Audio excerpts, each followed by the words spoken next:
So back today we're going to be talking about this episode of My Hero Academia. So a lot to talk about this episode, and I always say that all the time, but genuinely, this time there is. So first off, we get a backstory of Endeavor, which which I've always wanted ever since the start of MHA. And it wasn't that big of a reveal. It's like telling us about his jealousy, which we knew. We already knew that he was jealous of Endeavor, or jealous of All Might.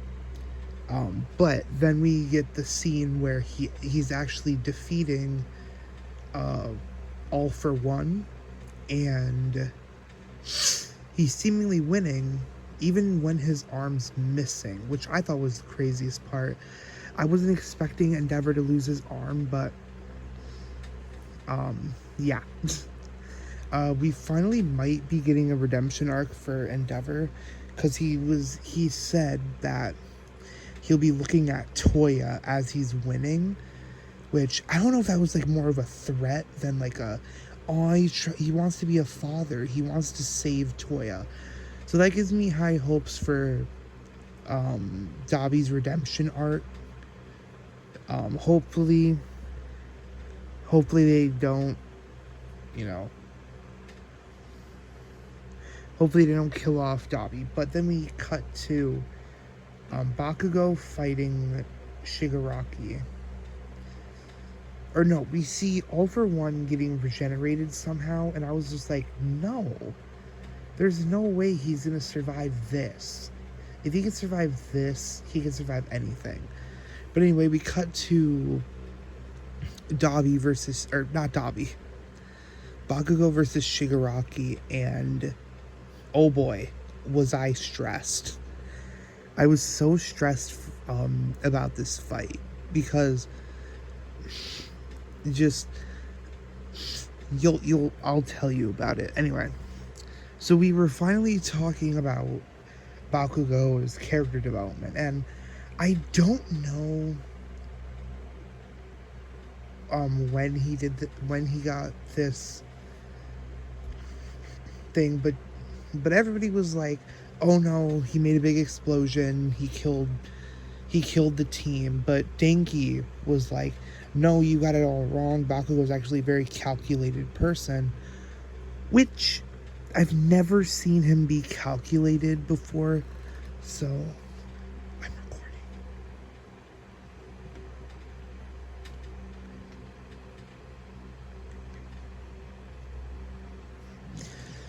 So yeah, I don't know if that's like a character development or if he's always been like this, but in the anime, it's never really grasped upon. I mean, I know that he's going to be like the big character that has the biggest character development, obviously, but it's possible. It's possible that he's always been calculated, but it's never shown in the anime until his character development moment, or if it's something that changed within him because of the whole him getting captured by the villains and basically causing All Might's death, basically.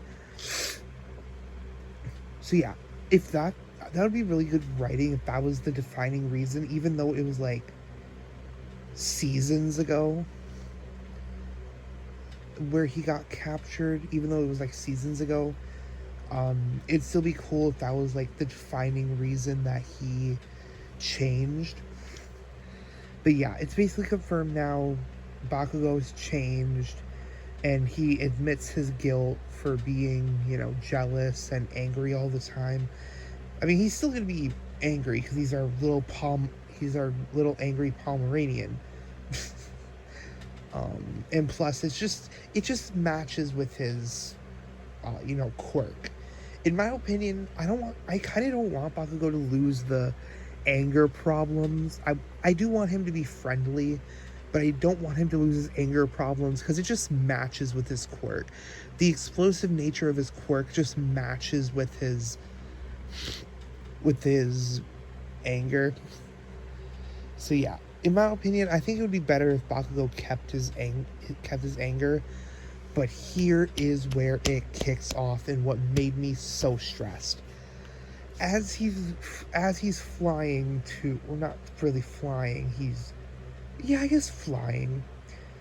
He's going to Shigaraki to make the final explosion. He nails the explosion, but it doesn't hurt Shigaraki.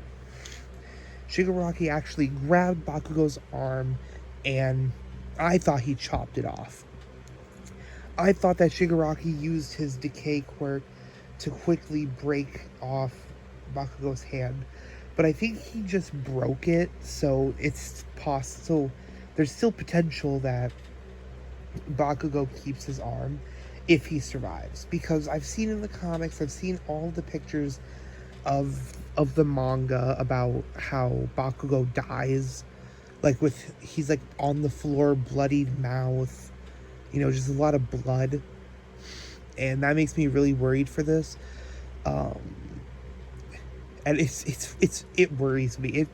Because like, although Bakugo, in my opinion, just because he told Deku to kill himself at the beginning of the anime, I don't really like Bakugo for doing that, but also like he's probably my favorite hero, if probably maybe Shoto and then Bakugo and then Kirishima.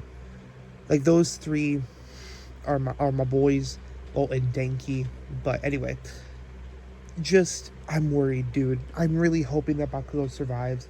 If not, then I'm gonna cry. I'm actually gonna cry. But yeah, in the preview, it looks like he doesn't die that episode, but he might die the episode next Sunday, and that I don't want him to die. I don't want anybody to die. That's the weird thing, is that I've always advocated for Endeavor's death throughout the series, because like essentially he created Dabi, so it's like in a way he kind of caused all those deaths, even though people are going to try to argue that it wasn't him, and like he shouldn't be held responsible for Dabi. He should. I'm sorry, but like, you had an obligation as a father to actually father your kids. You didn't see your kids as kids. You just saw them as objects. And you knew. He probably knew that eventually I would catch up to him, but he didn't care. He was just focused on keeping his legacy alive, which I hate. I hate that, and I hate anybody that actually tries to like defend Endeavor, because in my opinion he shouldn't be redeemed just because he created Dabi. That's the main thing. Like his child abuse, or him abusing his children, you could repent for that. He could be redeemed from that, because like he's probably going to swear not to do that anymore. But with the creation of Dabi, like his negligence has gone too far, so it's like, but I still don't want him to die, especially not now, because he's like trying to be better. He's actually changing, which I didn't think that Endeavor would change. I honestly didn't, just because like he was so egotistical, so it's like, but I guess Bakugo changed, so it's like anybody can change.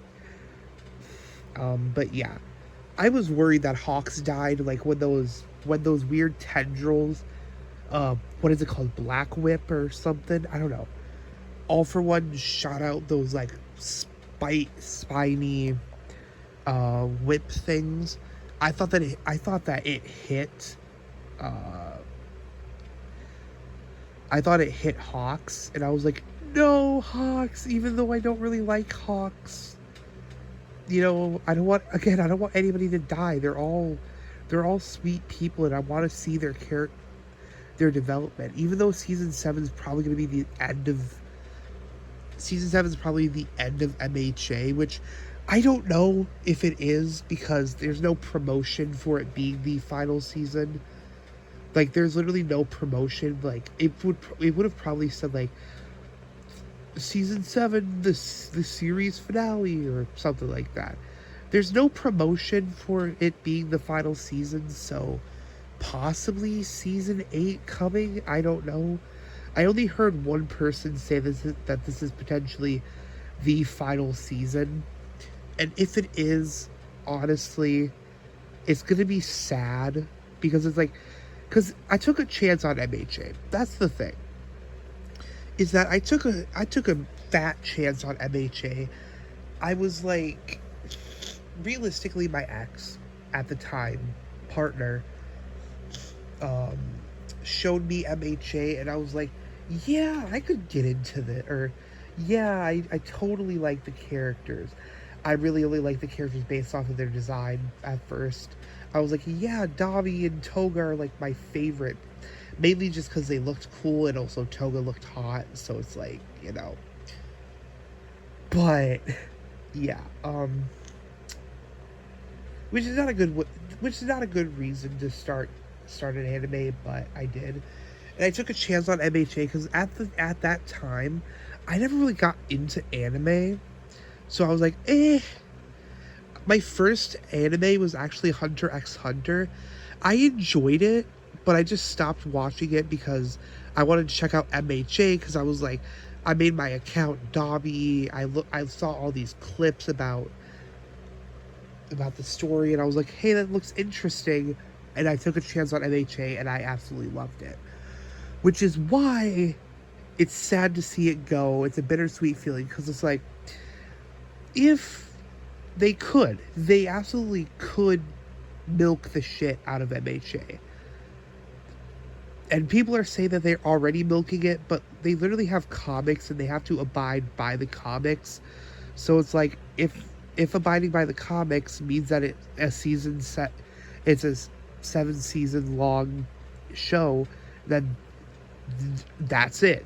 That's going to be how long it is. For people to say they're milking it are obviously not manga readers.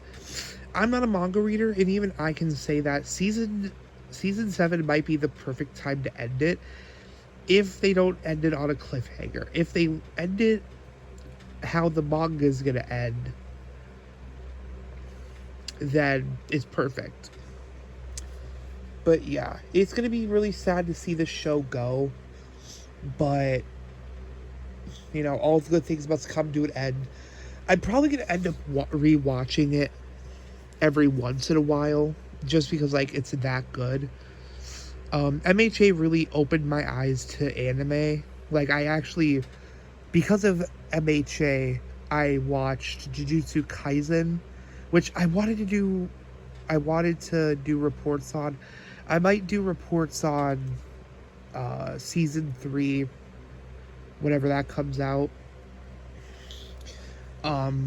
It's too late for me to do a Demon Slayer report, but I'll probably do season 2 of Demon Slayer. I'll watch Attack on Titan.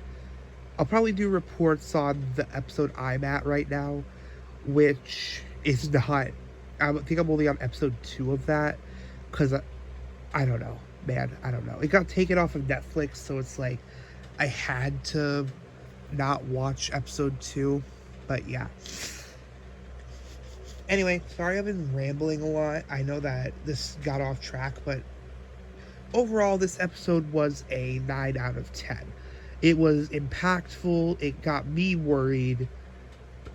It was not as good as the episode with Dabi and Shoto. I don't think any episode is going to be that good. But also, new intro actually shows the villains a lot more. Like, they're showing the humanity of the villains, which I really like.